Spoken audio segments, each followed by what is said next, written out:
Pendekar Naga Giok. Pertarungan di permukaan laut. Siang itu matahari seperti enggan memperlihatkan wajahnya. Dia memilih untuk bersembunyi di balik awan. Laut semakin bergejolak dengan terlihatnya ratusan pusaran besar air laut yang membuat suara bising di mana-mana. Pusaran air laut itu memberikan energi yang sangat besar, sehingga aura energinya terserap ke dalam permata biru laut yang berada di dalam tongkat Trisula Raja Zedon, yang membuat tongkat Trisula Raja Zedon menyala dengan sangat terang di dalam badai yang kini melanda tempat itu. Biao dan Jenderal Jatayu begitu sangat mengkhawatirkan keadaan Pangeran Tinyu dengan situasi tersebut.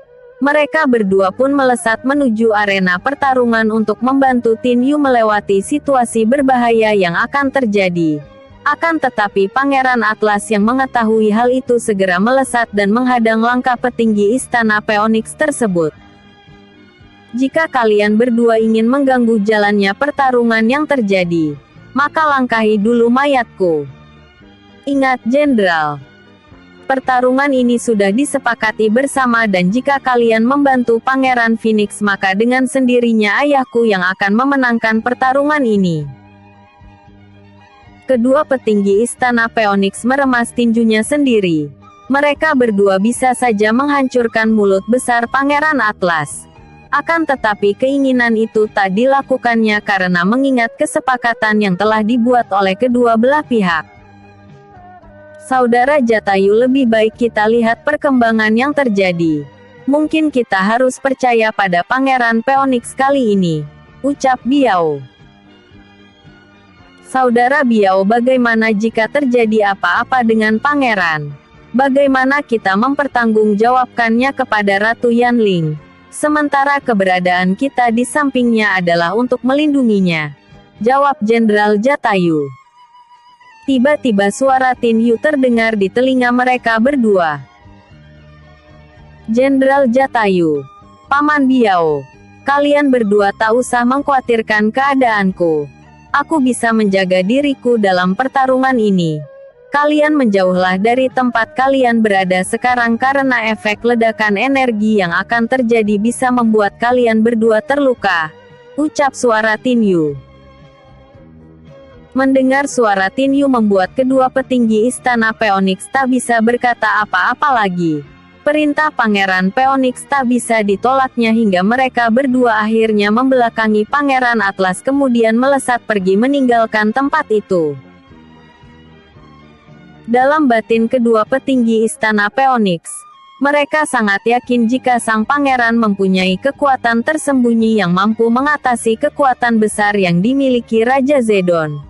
Paling tidak mereka berdua bisa sedikit bernapas lega dengan perkataan Pangeran Phoenix yang mampu menjaga dirinya dalam pertarungan itu. Melihat kepergian kedua petinggi Istana Phoenix membuat Pangeran Atlas dapat tersenyum dengan penuh kemenangan. Pakaian yang dikenakan Tinyu berkibar dengan sangat kencang tertiup angin badai, hingga membuat Tinyu mengeluarkan 4 hukum ilahi yang dimilikinya, guna menciptakan teratai ilahi dalam menghadapi serangan yang akan dilakukan Raja Zedon padanya. Teratai ilahi kini telah berada di telapak tangan Tinyu. Aura dari teratai yang menyeruak keluar mampu meredakan badai yang ada di sekitarnya. Tak lama berselang, Raja Zedon melesat tinggi ke udara dan melemparkan tongkat trisulanya ke arah Tinyu. Maka terciptalah seekor naga air yang mengeluarkan aura binatang tingkat dewa ke arah Tinyu. Tinyu menggigit salah satu jarinya, dan meneteskan darah emasnya ke arah permukaan bunga teratai ilahi.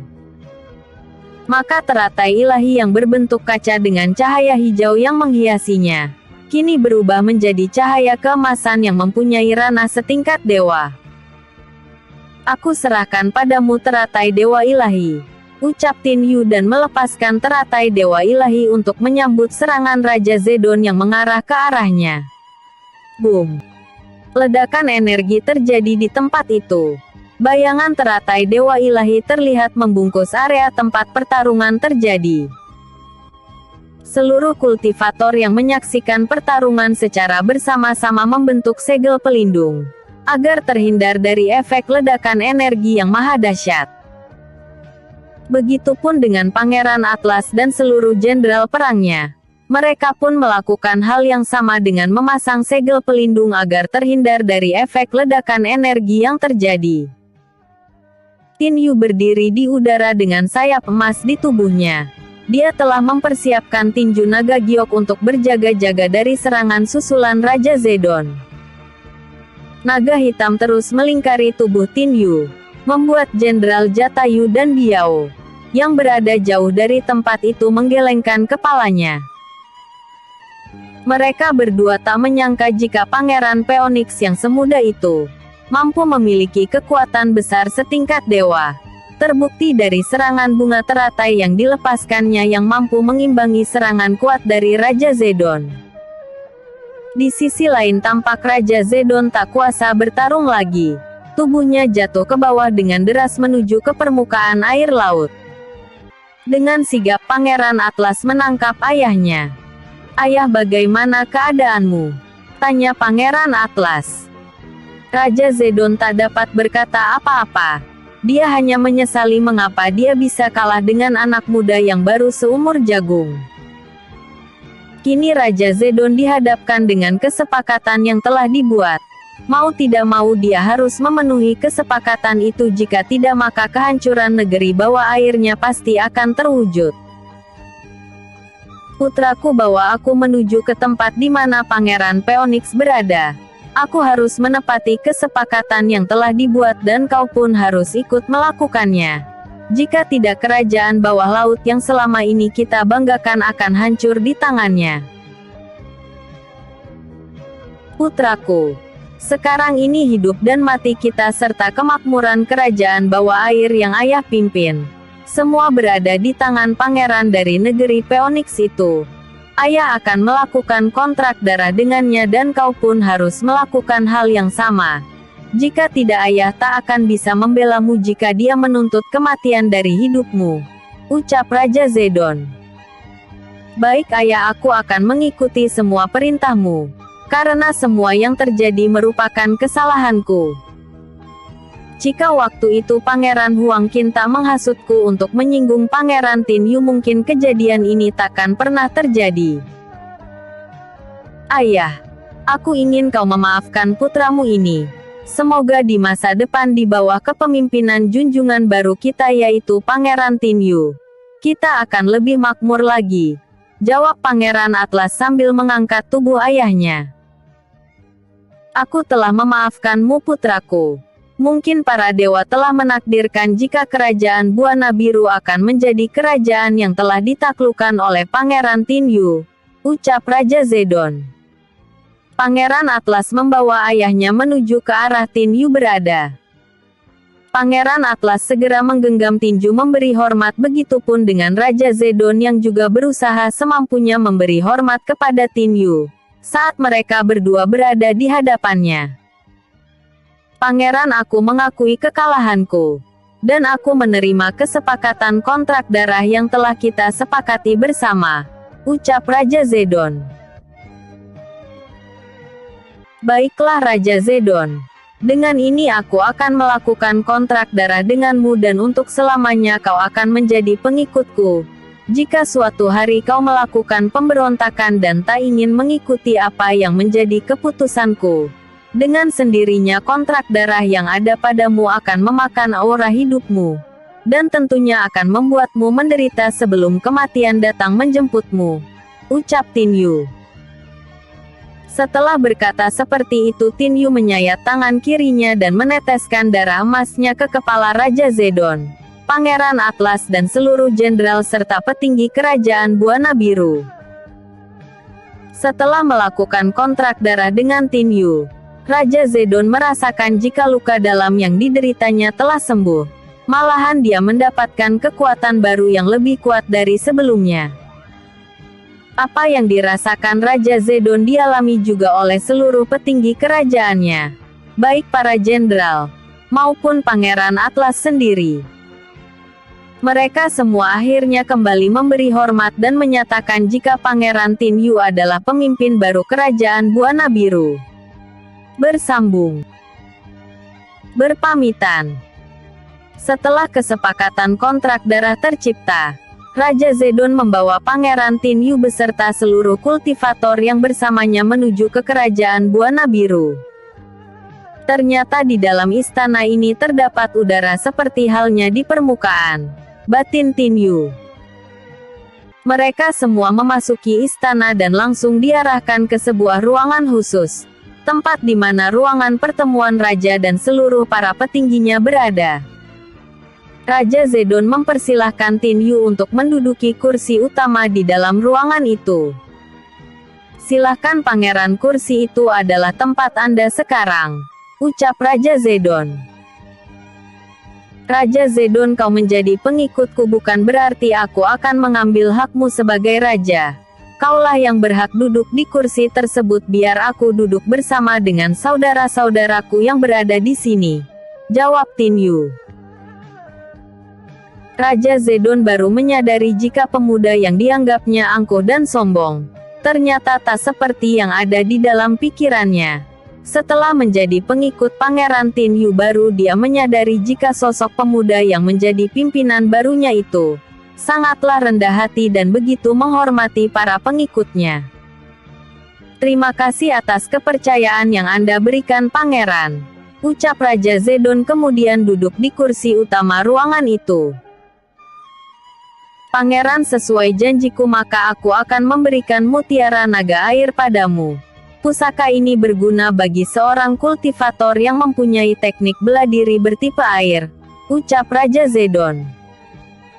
Tinyu menerima sebuah bola kecil berwarna biru laut, yang di dalamnya terdapat seekor naga air yang dapat bergerak. Tampak energi kuat terpancar dari dalam pusaka naga air saat Tinyu menggenggamnya. Aku akan menerima pemberian darimu ini. Semoga kedepannya kerajaan Buana Biru akan menjadi sekutu bagi Kekaisaran Phoenix di masa depan, jawab Tinyu. Tinyu meneguk anggur yang disajikan di hadapannya. Kemudian dia bertanya lagi kepada Raja Zedon. Raja Zedon, bukankah selama ini kerajaanmu menjadi sekutu bagi Kekaisaran Glory? Paling tidak kau mengetahui bagaimana kekuatan yang dimiliki Kekaisaran Glory saat ini, ucap Tinyu. Terlihat Raja Zedon menarik nafas dalam-dalam dan menghembuskannya keluar secara perlahan-lahan. Dia sedikit riskan untuk menjawab pertanyaan dari Pangeran Negeri Phoenix itu. Akan tetapi dia pun tak bisa menolak untuk menjawab pertanyaan yang diberikan kepadanya.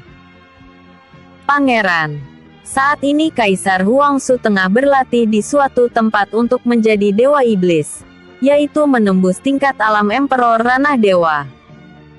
Kekuatan yang dimilikinya saat ini begitu sangat kuat dan tak bisa diterima oleh akal sehat. Jika dia telah berhasil menjadi Dewa Iblis, maka dunia ini akan berada di dalam genggaman tegangannya.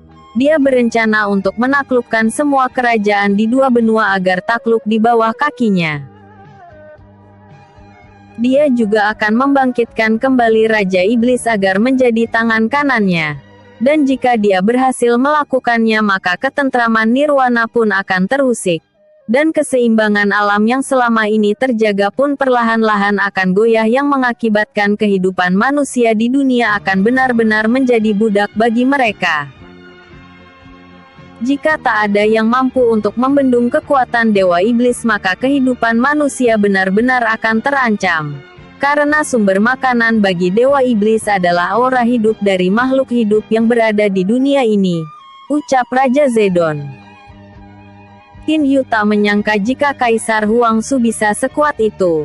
Apalagi ditambah dengan kebangkitan Raja Iblis yang tentunya akan membuat prajurit alam bawah akan kembali hidup. Tinyu meremas tinjunya. Dia menyadari jika kekuatan yang dimilikinya saat ini tak berarti apa-apa di mata Kaisar Huangsu. Saat ini Tinyu berpikir keras untuk meningkatkan ranah tingkatannya. Paling tidak dia harus menerobos ke ranah tingkat penempaan tubuh surgawi di dalam alam Fioni nanti. Jika aku dapat menembus ranah tingkat penempaan tubuh surgawi di alam Fioni nanti, maka akan dengan mudah aku dapat menembus ranah tingkat semesta Dewa Abadi dengan menggunakan air langit 7 bintang. Batin Tin Yu. Setelah tak ada lagi pembicaraan terjadi di kerajaan Buana Biru, Tin Yu pamit untuk pergi ke kerajaan Cahaya Nirwana. Raja Zedon, aku pamit untuk pergi ke kerajaan Cahaya Nirwana, karena ada beberapa hal yang akan kulakukan di sana, ucap Tin Yu. Pangeran, terima kasih kau telah mau berkunjung ke kerajaan Buana Biru ini. Dan jika pangeran memerlukan bantuan dariku, maka panggillah aku lewat kontrak darah yang ada padaku. Maka seluruh kerajaan Buana Biru akan datang untuk membantumu, jawab Raja Zedon. Terima kasih Raja Zedon, ucap Tin Yu. Tin Yu melangkahkan kakinya ke arah Pangeran Atlas dan berkata, lautan energi di dalam tubuhmu tengah bermasalah, sehingga kau tak dapat meningkatkan kekuatan lebih jauh lagi. Mungkin semua itu karena latihanmu yang sangat keras untuk menjadi lebih kuat, dan kurangnya perhitungan yang matang dalam melakukan latihan pembentukan energi di dalam tubuhmu. Kau adalah binatang surgawi dengan ranah unsur langit yang ada padamu. Jika kau ingin menembus batasanmu, maka kusarankan kau berlatih dengan menggunakan metode yang ada di dalam gulungan ini. Dengan latihan yang baik dan benar, maka masalah di dalam larutan energi yang berada di dalam tubuhmu akan segera teratasi, ucap Tin Yu sambil menyerahkan sebuah gulungan berwarna emas kepada Pangeran Atlas. Terima kasih Pangeran. Aku berjanji kepadamu, jika kita bertemu lagi suatu hari kelak, aku akan menjadi jauh lebih kuat dari ranah tingkatan yang kumiliki sekarang. Agar suatu hari kelak aku akan dapat membantu di dalam setiap pertempuran yang kau jalani, ucap Pangeran Atlas. Tin Yu menepuk bahu kanan Pangeran Atlas dengan tangan kirinya, sambil berkata, berlatihlah dengan keras, maka kau pasti akan mendapatkan hasil seperti yang kau inginkan, ucap Tin Yu. Setelah tak ada lagi yang dibicarakan, maka Pangeran Tin Yu mengajak seluruh kultivator yang menjadi pengikutnya untuk meninggalkan kerajaan Buana Biru. Raja Zedon dan putranya mengantarkan kepergian rombongan Tin Yu sampai ke permukaan, hingga Tin Yu dan rombongannya pergi dan hilang di kejauhan. Sesampainya di perbatasan kerajaan Cahaya Nirwana, semua pengikut Tin Yu berpamitan untuk kembali ke tempat mereka masing-masing. Terima kasih kalian semua telah datang membantuku, ucap Tin Yu.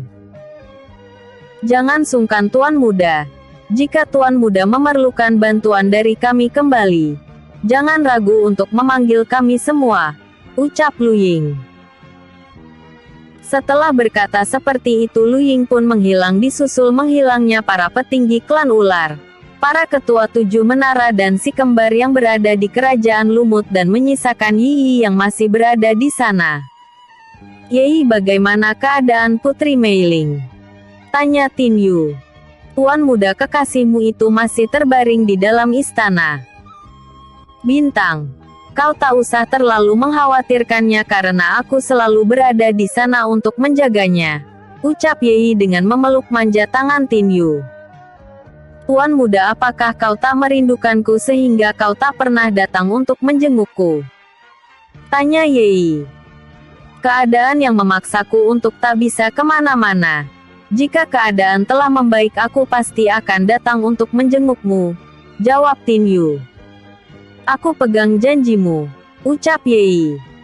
Tak lama kemudian Yi mencium pipi Tin Yu dan menghilang dengan cepat. Tin Yu merasa kesal karena Yi telah berani mengusilinya. Tapi Tin Yu merasa senang karena wanita kuat yang tak pernah akur dengannya itu kini berubah menjadi sahabat yang baik yang selalu membantunya. Bersambung. Kapan Raja Zeng bilang dengan Tin Yu? Tin Yu tiba di istana kerajaan Cahaya Nirwana. Raja Zeng bilang sengaja memanggilnya langsung ke ruangan khusus sang raja. Tin Yu, bagaimana kau bisa berada di istana ini? Bukannya kau bersama dengan rombongan ayahku Zhenglong? Tanya Raja Zheng Bilang. Mendengar pertanyaan dari Raja Zheng Bilang, Tin Yu menjawabnya dengan menceritakan apa yang sebenarnya terjadi. Terlihat Raja Zheng Bilang mangut-mangut mengerti dengan penjelasan Tin Yu. Raja Zheng Bilang menuangkan anggur di gelas kosong yang ada di hadapan Tin Yu. Silahkan Tin Yu. Ini adalah anggur terbaik di kerajaanku. Ucap Raja Zheng Bilang mempersilahkan Tin Yu meminum anggurnya. Sebelum meminum anggurnya, terbersit tanya di hati Tin Yu melihat sikap aneh Raja Zheng Bilang. Bagaimana mungkin raja sebesar kerajaan cahaya nirwana menuangkan anggur ke dalam gelasnya yang bukan siapa-siapa? Dan baru kejelasannya terungkap saat Tin Yu selesai meneguk anggurnya, dan mendengar Raja Zheng Bilang berkata, Tin Yu, aku sudah putus asa dengan keadaan putriku Sorari.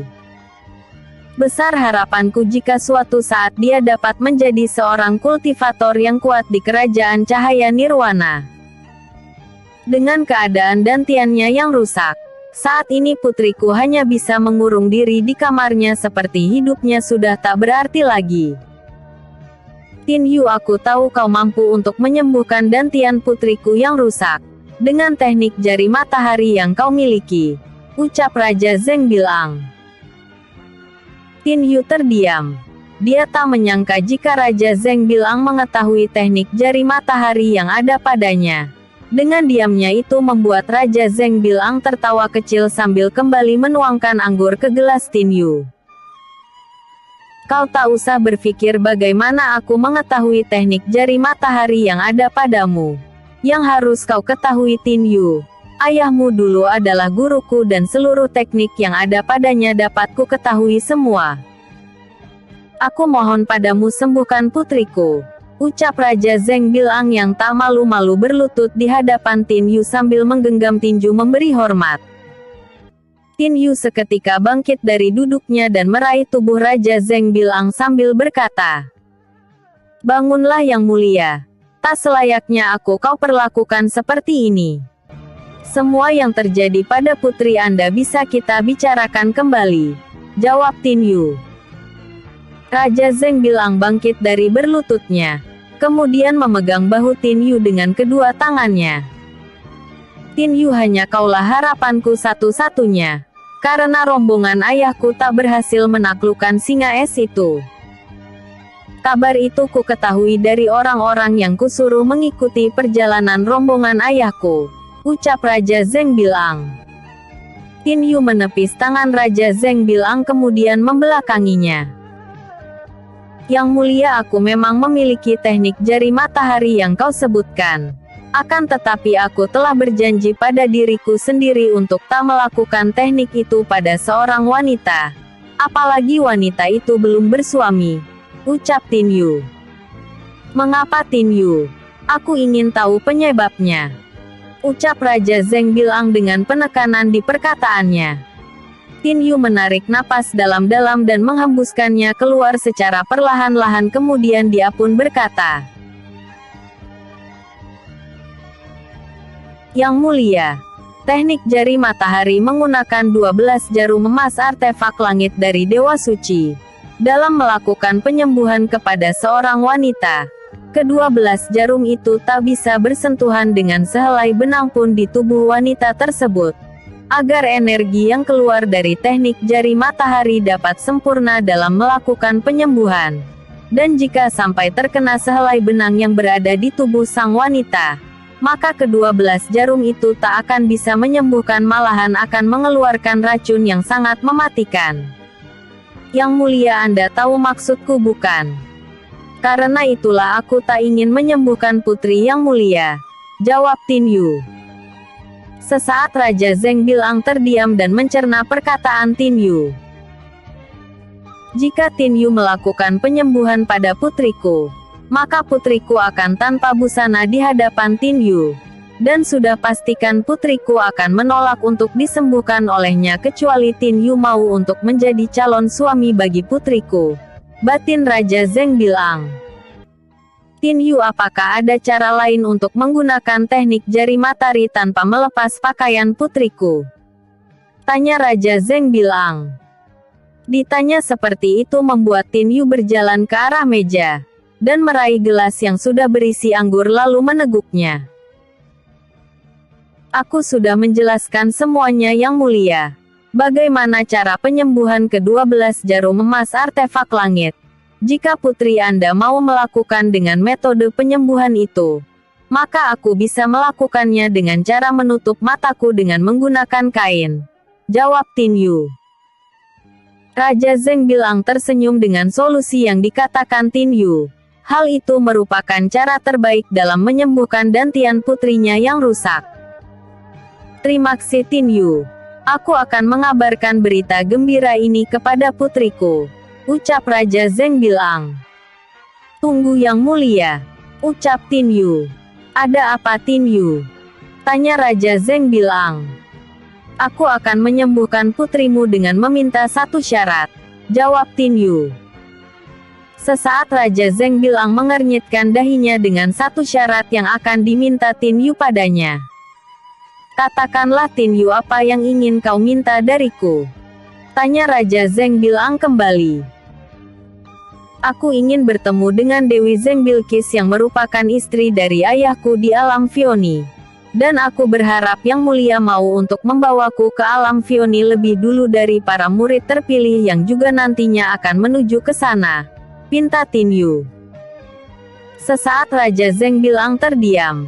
Dia tak menyangka jika Tin Yu akan meminta permintaan itu padanya.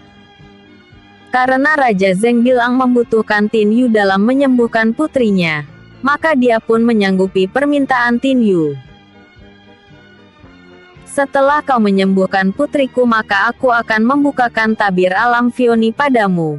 Dan untuk bertemu Dewi Zheng Bilqis kau harus menemukannya sendiri karena aku pun tak tahu di mana kediamannya di alam Vioni, jawab Raja Zheng Bilang.